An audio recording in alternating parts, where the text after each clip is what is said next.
Her husband's death was only the beginning.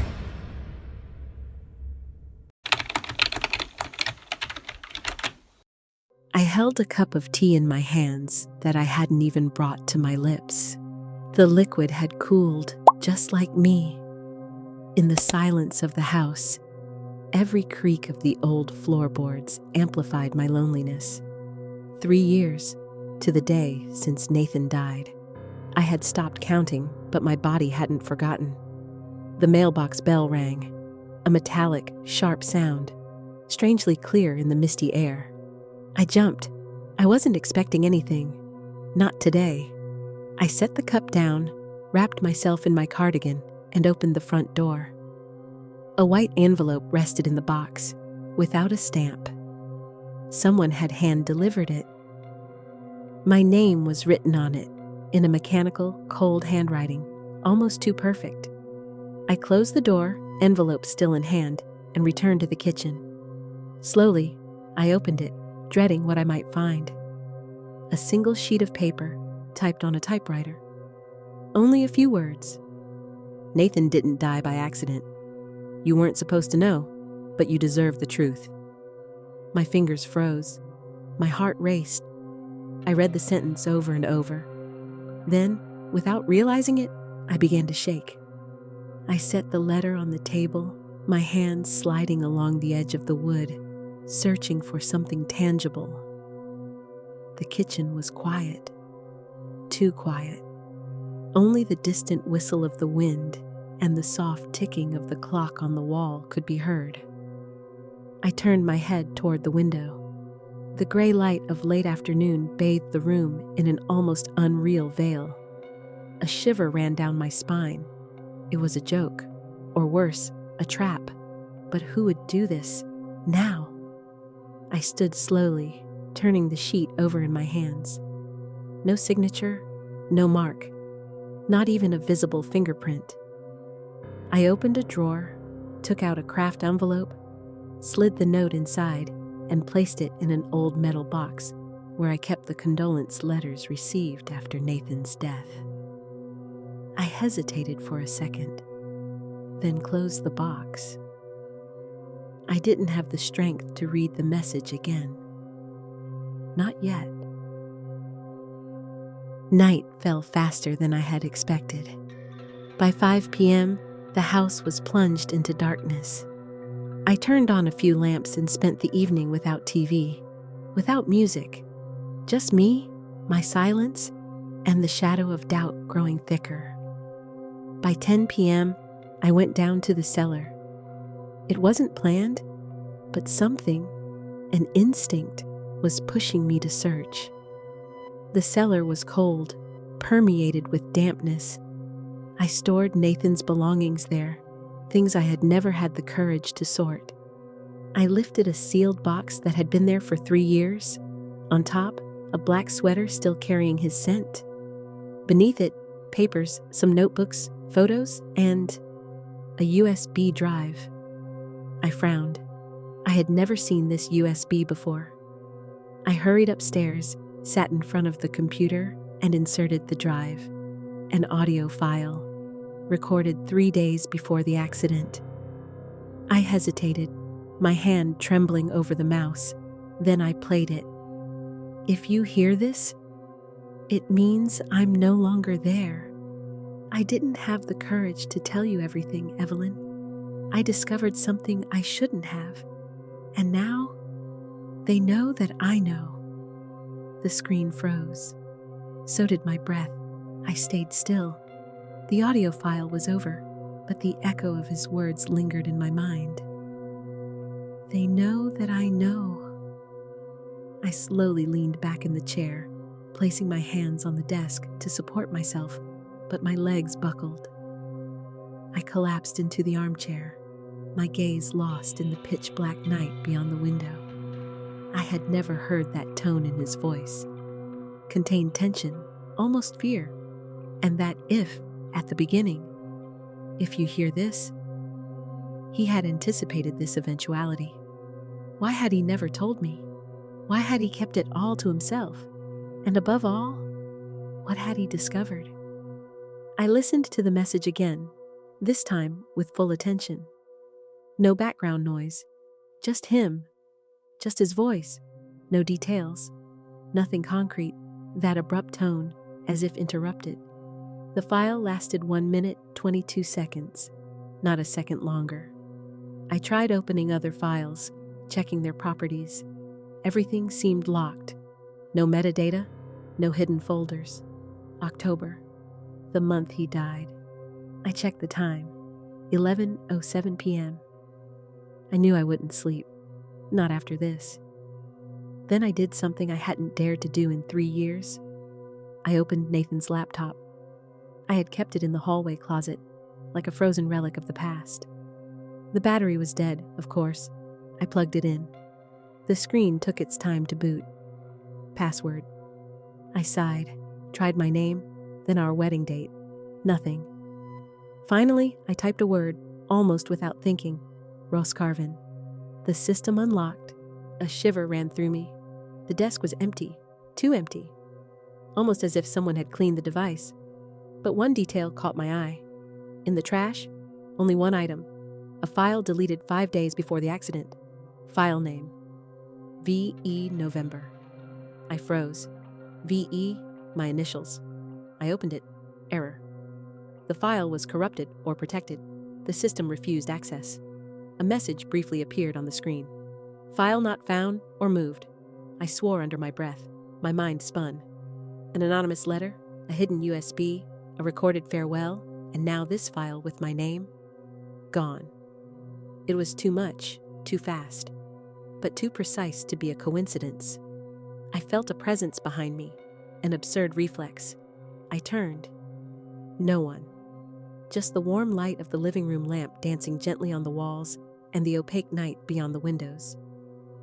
I turned off the computer and sat for a moment, hands clasped on my knees. One thought imposed itself, uncontrollable, and if it wasn't over? I stood, approached the window. The garden was empty, as always. But my gaze was drawn to a tiny detail. On the driveway gravel, barely visible under the porch light.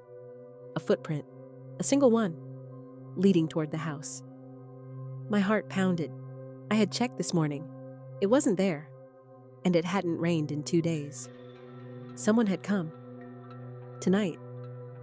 I slowly lifted my eyes to the empty road. The wind blew softly through the trees. I saw nothing, but I felt someone had been watching me. And maybe someone was still watching. I woke up with a start, my breath short. Daylight barely filtered through the heavy curtains of my bedroom, but something in the air told me the night wasn't really over. I sat up slowly. I didn't remember falling asleep. The file, the footprints, the letter. It was all real. Still in my pajamas, I went downstairs without turning on the lights. I opened the front door with a quick motion. The gravel was pristine, not a single footprint. The night wind had wiped everything clean. Or someone had done it.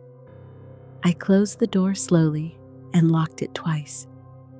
In the kitchen, I turned on the radio almost automatically. A soft voice spoke about the weather, banalities, rain expected in the afternoon.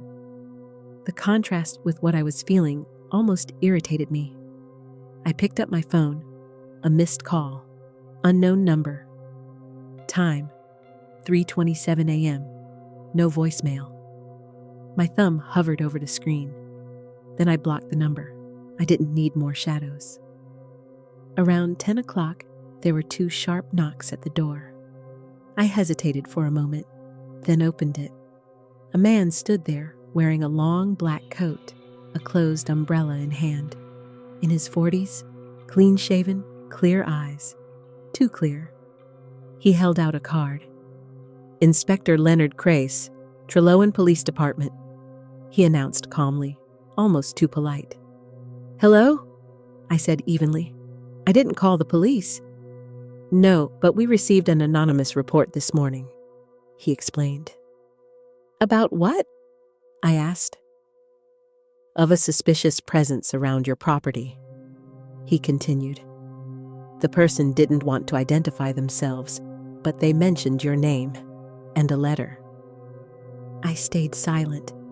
This stranger now knew something I hadn't told anyone. May I come in for a few minutes?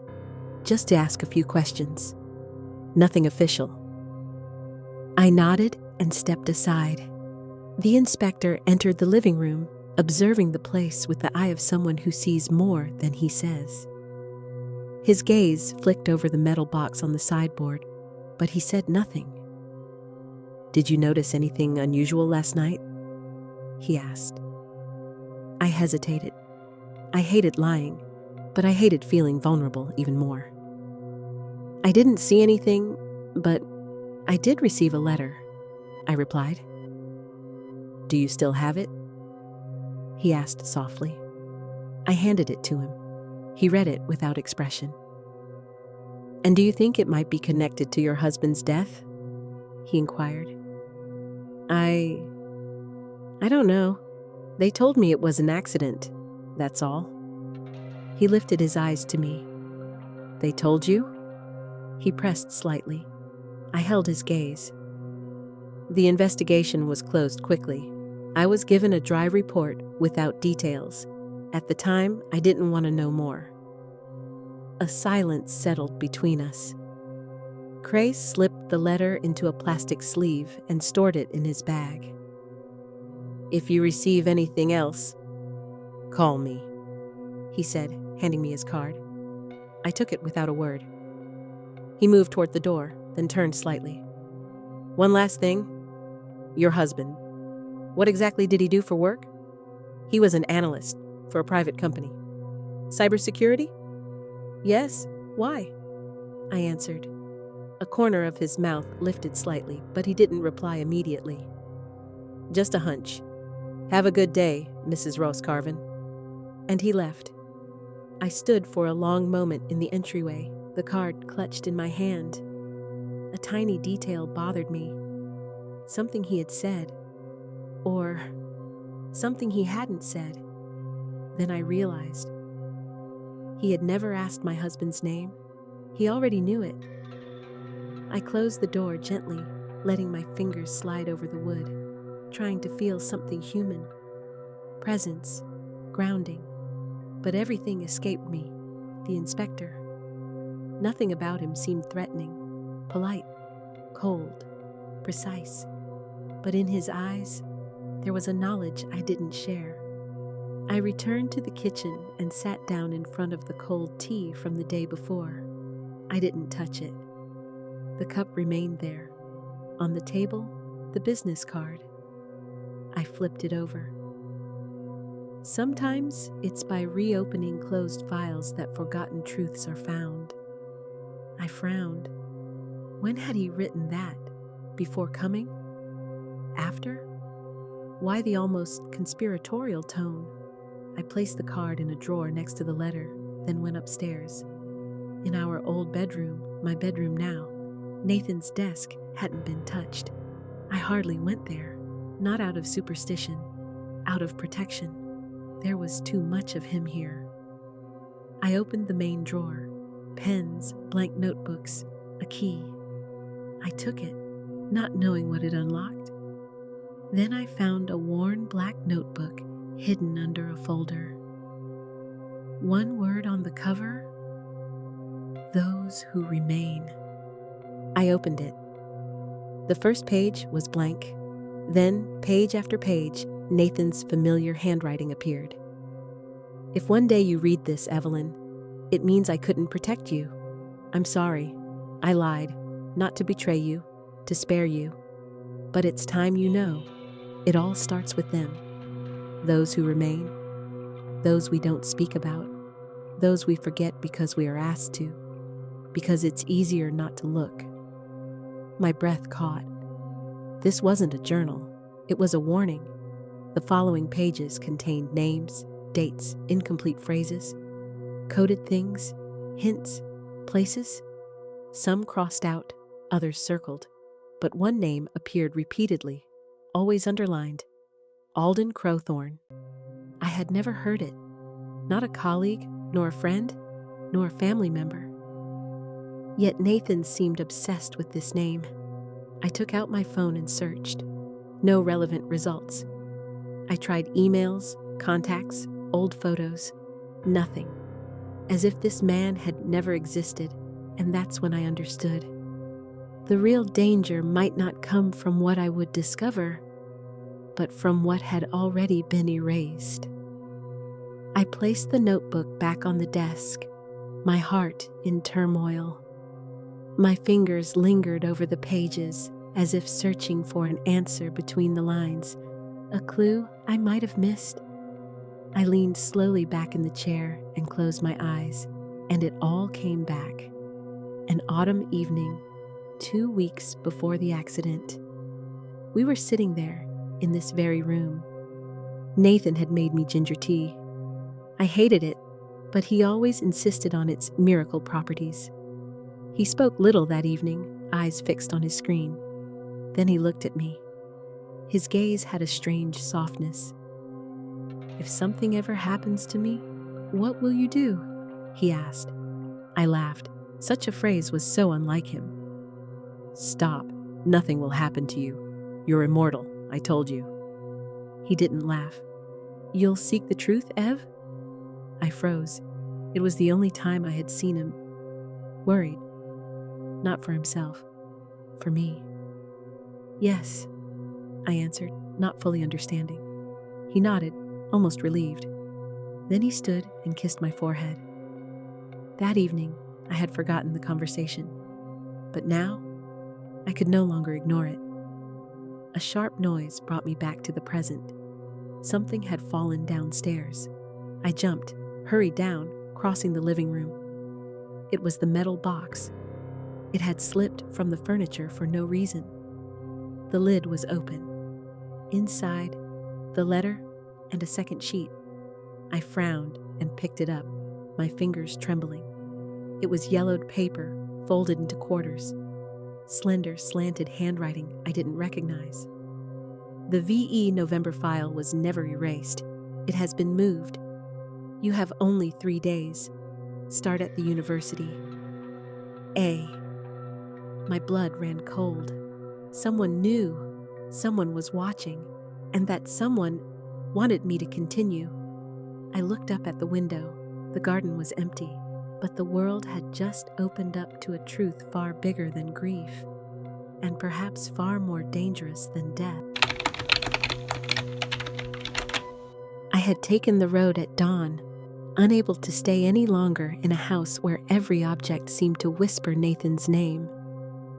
I walked to the first busy avenue and hailed a taxi almost mechanically, as if my body was moving before I had actually decided to leave. The ride passed in thick silence. At times, I realized my fingers were clutching the note I had found in my husband's office, as if it might vanish. The further the vehicle moved from downtown, the heavier the tension rose in my chest. A sensation of being drawn towards something I had never wanted to face. When the taxi finally dropped me off in front of the gates of Trelawney University, a thought crossed my mind. I wasn't here to understand, but to witness what I could no longer ignore. It wasn't an imposing campus, rather old, built with red bricks worn by time, surrounded by gnarled trees. The buildings still bore the scars of the years: cloudy windows, eroded stones, stained glass from another century. But something in the atmosphere immediately reminded me of Nathan, a mix of cold intellect and lingering shadow.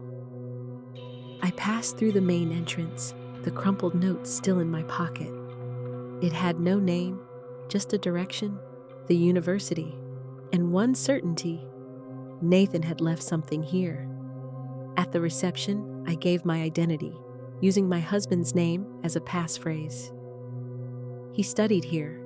He also collaborated on a research program a few years ago, I said.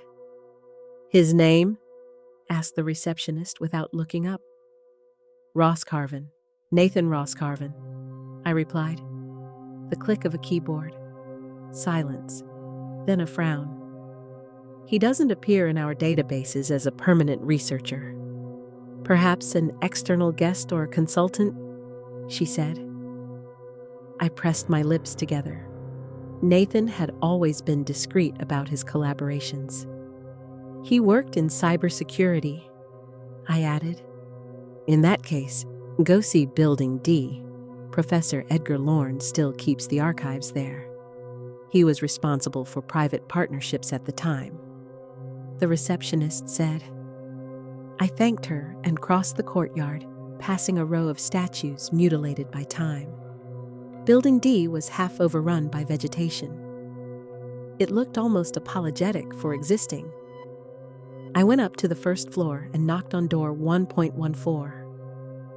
Come in, said a deep voice. I pushed the door open. Inside was a cluttered office. Papers, screens, cables everywhere.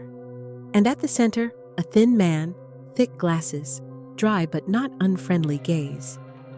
Professor Lorne? I asked. That's me, he replied. Evelyn Roscarvin. My husband Nathan worked here a few years ago.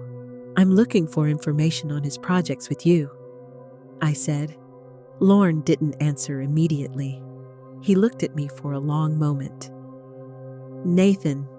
Yes, I remember, said Professor Lorne. He sighed, stood up to close the door, then returned and gestured for me to sit. I suppose you're not here out of nostalgia, he said as he sat back down. No, I replied.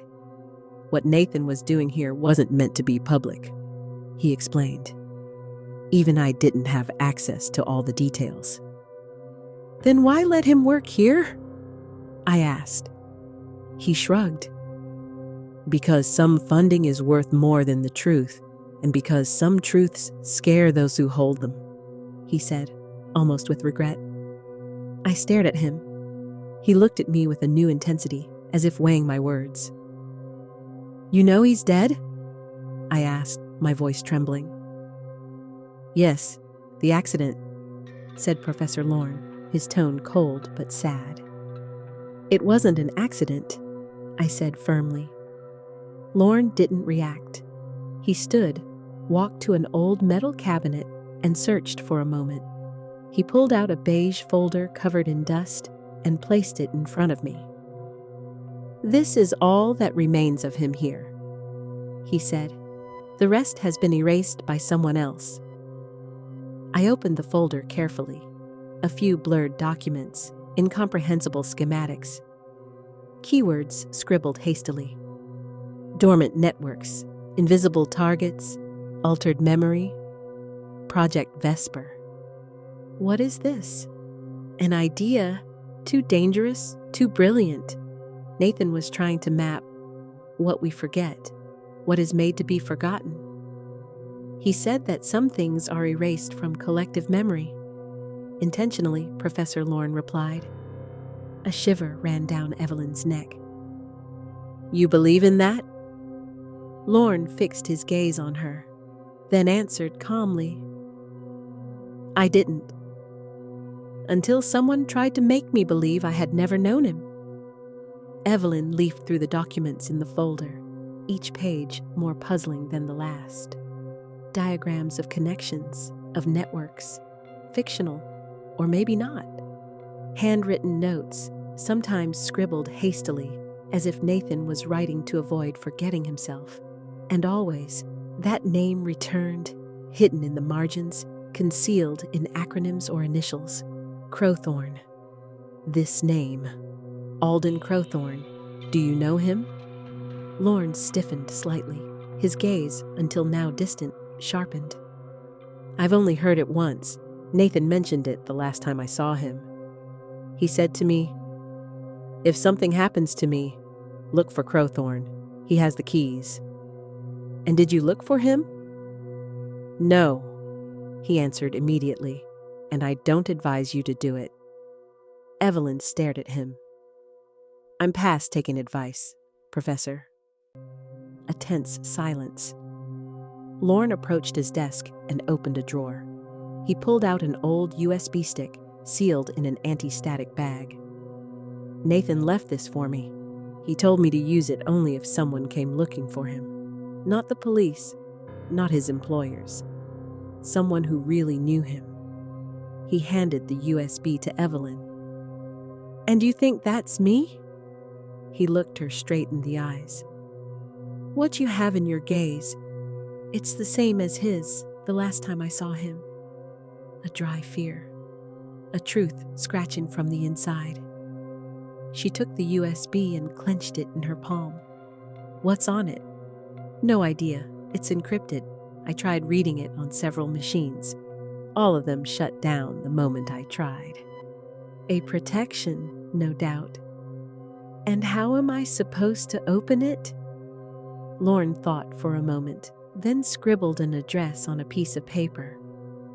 "There's an old friend of his, a certain Deemer, in the Lackenbridge district. He used to repair electronic equipment for labs, but he's mainly a coding genius. A bit of a loner, but discreet. If anyone can decipher this, it's him." Evelyn took the address. "Why are you helping me?" He gave a weary smile. "Because I never had the courage to open this door. You've already stepped through it." She slipped the USB into her inner pocket. An old, dull fear began to beat louder than her reason. She stood. "Thank you, Professor." He looked at her with a grave expression. "Be careful what you find, because once it's seen, the truth can never be unlearned." Outside Building D, the rain had stopped. The silence of the campus felt heavier than when she arrived, as if the university itself were holding its breath. Evelyn took a deep breath and moved forward. One more step into a labyrinth she had never wanted to explore. But now she knew one thing. Someone did not want her to discover what was on that USB, and that someone had already begun erasing the traces. Once I had left the university, I took the road to Lackenbridge, a lost district south of Trelawney, in search of a man named Deemer. It was said that this was where old servers, obsolete machines, and dangerously radical ideas went to die. Evelyn parked her car in a broken-down lot, surrounded by graffiti. A dry wind lifted the dust. A metallic smell floated in the air. The building indicated on Lorne's paper barely bore a number. A half-open gate, a battered doorbell, flickering neon lights. She hesitated, then pushed the door open. A staircase. Cables ran along the walls. An old wooden sign nailed crookedly. Deemer Systems. No appointments, no entry. Evelyn knocked on the door. Silence. Then a hoarse voice, muffled by a metal door, sounded. "If you're here to sell anything, you've got 3 seconds to leave." The man warned. "I'm sent by Nathan Rosscarvin," Evelyn explained firmly. A click, then another. The door opened. Evelyn saw a man of about 50 with a scruffy beard, crooked glasses, the look of someone who sleeps 1 hour a night for 10 years. But his eyes were clear, sharp, watchful. "Come in," said Deemer. Evelyn entered. The place was a mixture of chaos and genius. Screens everywhere, motherboards hanging from the ceiling, a smell of hot dust, burnt coffee, and electricity filled the air.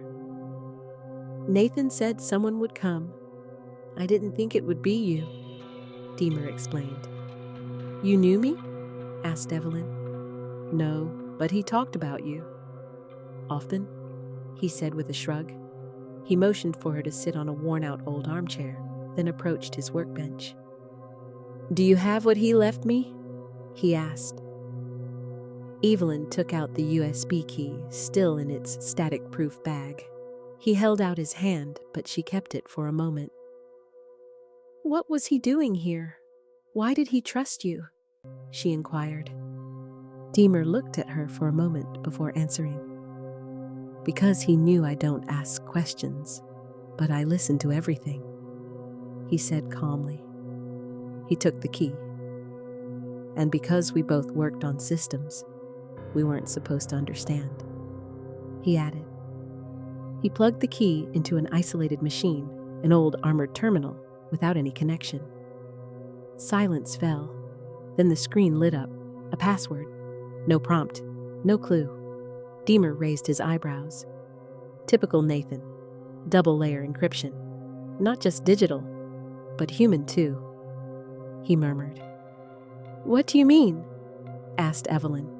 He turned the screen toward her. The key will only open with you, with your voice or your memories. He locked access to who you are, Deemer explained. Evelyn shivered. Nathan, always one step ahead, always a shadow, even now. So, how do we do it? She asked. We start with what you've never forgotten, Deemer replied. He launched a voice recognition program. Tell me the last sentence he said to you, not a public one. A sentence just between you two? He requested insistently. Evelyn closed her eyes. She breathed and murmured, If one day you don't believe me anymore, look in the corners, she said, a moment of hesitation. Then, the screen blinked. Partial access granted. Deemer exhaled, relieved. Bingo, we're in, he said. But at that moment, the lights flickered. A low humming rose in the walls. Something was activating, not in the machine, in the building. Deemer frowned. Were you followed? He asked. No, at least, I don't think so, replied Evelyn. We have to leave. Now, Deemer said seriously. And the key? She asked.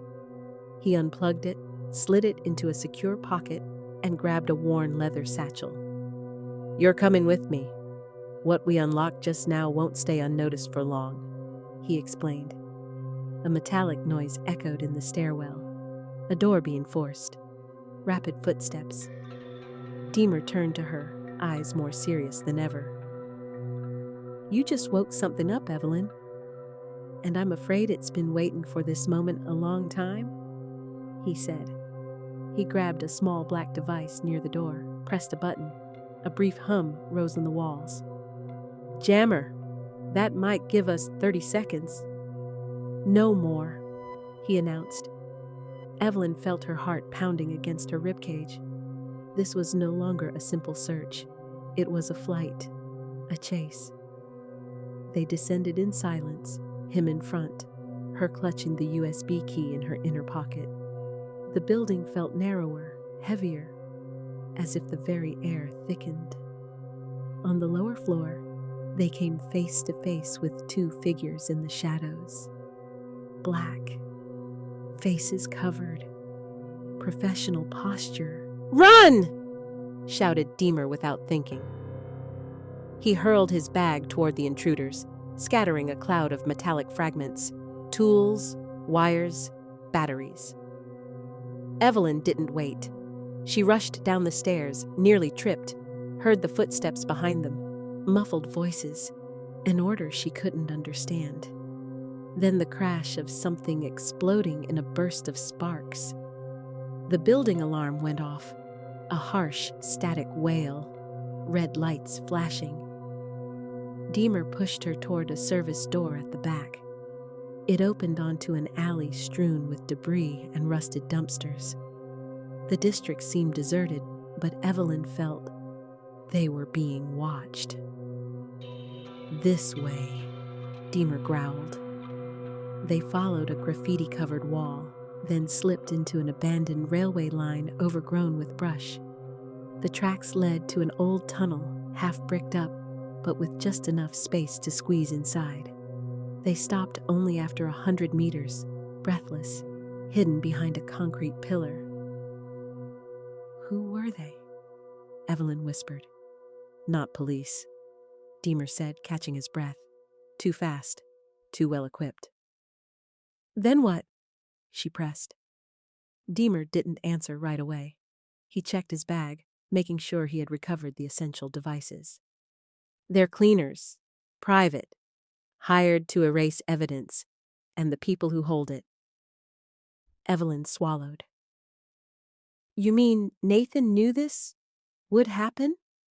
She asked. Nathan always believed that what he discovered would eventually cost him something, Deemer explained.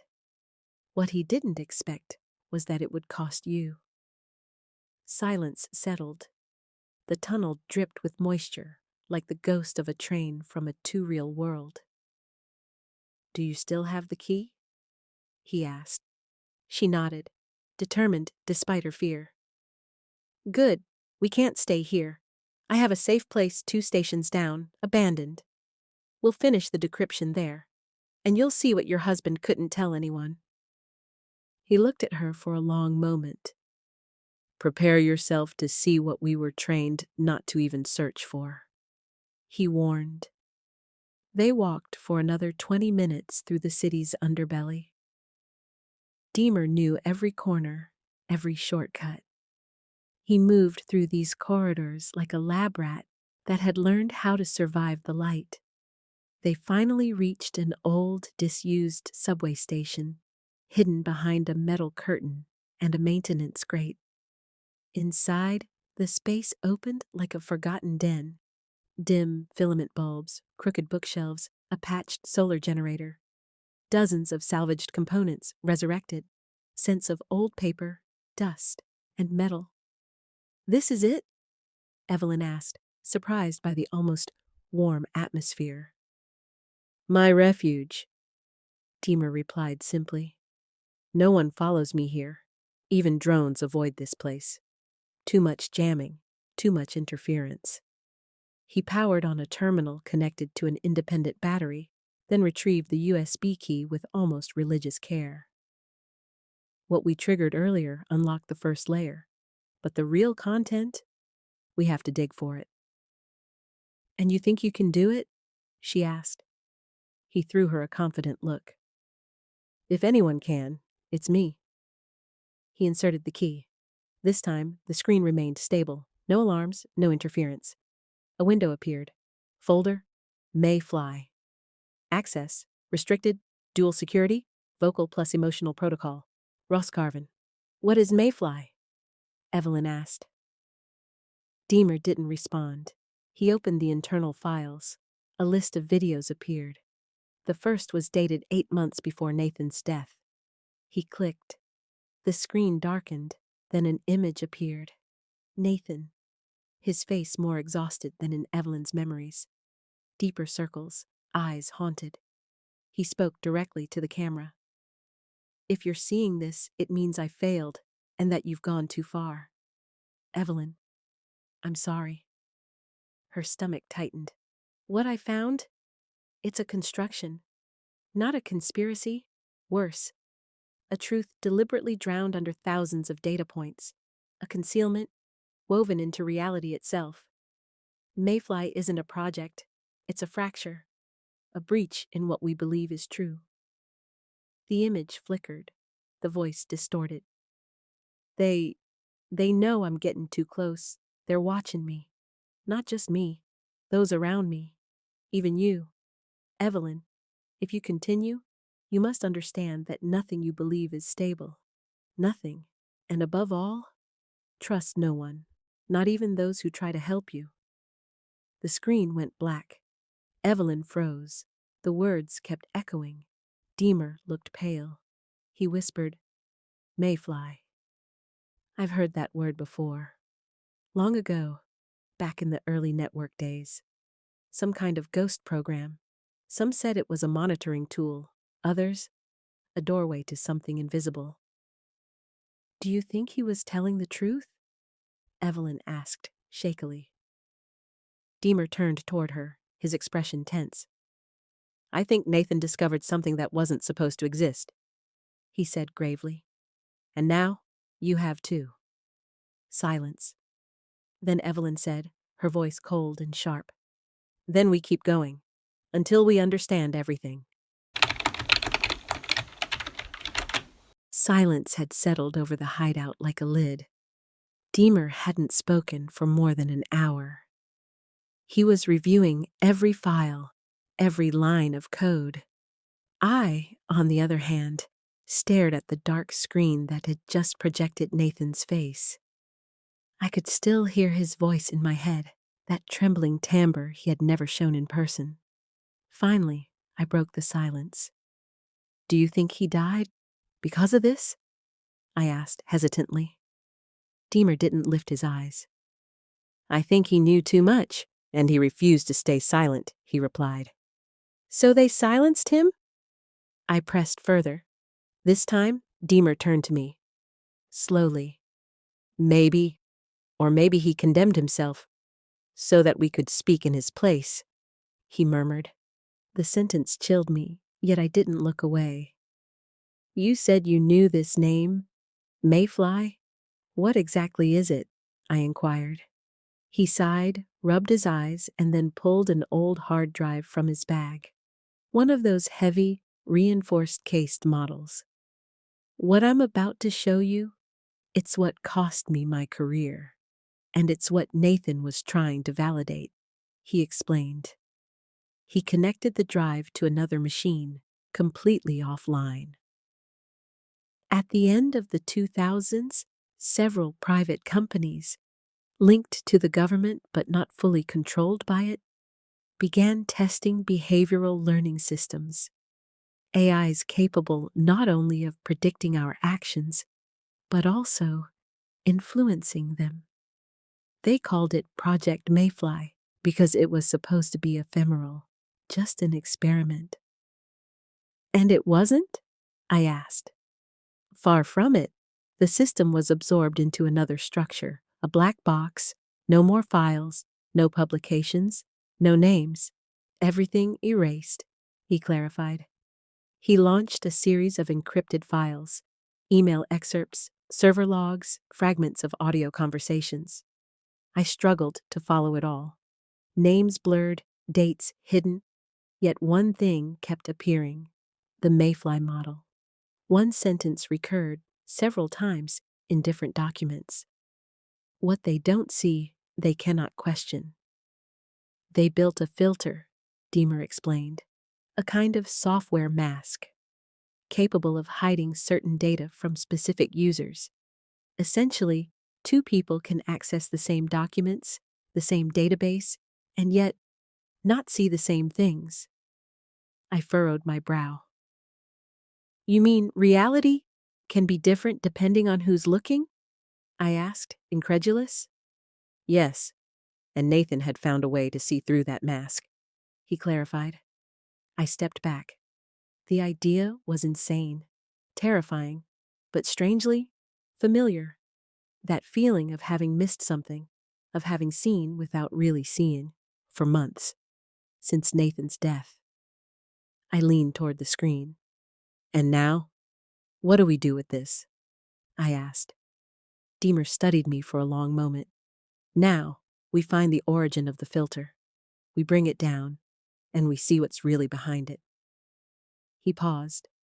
A faint sound came from one of the walls, a subtle click, almost imperceptible. I froze. "What was that?" I whispered. Deemer rose silently, grabbed a metal box mounted under a desk, opened it, and checked the lights. His face hardened. "Someone is scanning the hideout's frequency." "You mean?" I murmured. "They've found us," he said quietly. "They've found us," Deemer repeated, jaw tight. I instinctively stepped back, short of breath. The old concrete of the hideout, which had seemed protective just moments ago, now felt like a trap. "How much time do we have?" I asked. Deemer leaned over a small thermal monitor, connected to an external detector. "There's already movement at the tunnel entrance. 2, maybe 3 signatures. Slow, silent, probably reconnaissance," he noted. "Where can we get out?" I asked, anxiety rising. He shook his head. "The secondary exits are blocked. Too narrow, not fast enough. But..." He rushed back to his main computer, typing commands at lightning speed. Windows popped up, code streams scrolling across the screen. I can copy the drive to a remote relay via a secure line. It'll be slow. Too slow, maybe. But if we leave without it, we start from zero, he explained. He looked me straight in the eyes. Evelyn, you must choose. We leave now and lose everything, or you stay here while I buy time. I stared at him, stunned. You want me to stay while you escape? I asked, my voice barely steady. No, the opposite. They want you, not me. I'm invisible to them. But you. You have a history, a face, a trace. You're a far more valuable target than I am, he replied calmly. I stepped back, trapped between two fears. And if you're lying? If you're creating a diversion? To keep the data for yourself? I asked, heart pounding. He offered a brief, bitter smile. I've had 1,000 chances to double-cross you, but I'm still here, aren't I? A vibration ran through the walls, weak but real.